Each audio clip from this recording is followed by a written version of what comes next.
1530. And it looks like it can be unscrewed. So it looks like this whole thing unscrews. Not quite sure why you want to do that.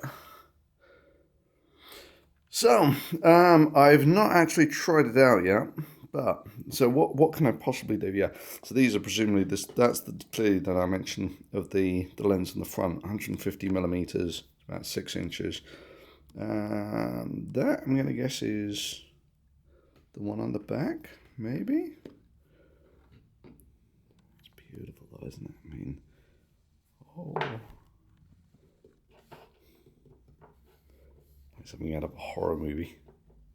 They're coming now, okay. Right. So at some point I'm going to try, just mounting this. So inside there there'll just be an infrared sensor.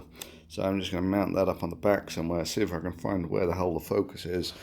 And if I can, then this boy will, hang on, he's very heavy.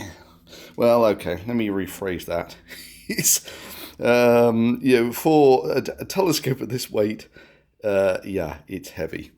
Let's have him over there so we can.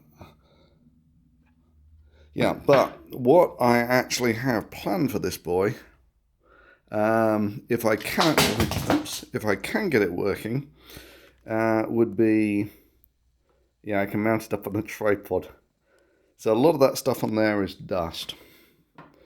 So like I was saying, this does look like it's, yeah,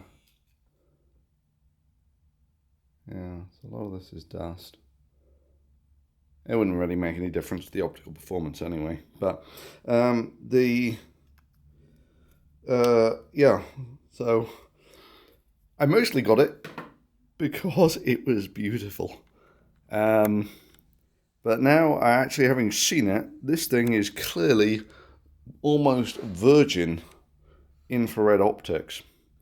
And so yeah, I want to see how many ducks I can misidentify as UFOs using military-grade infrared optics.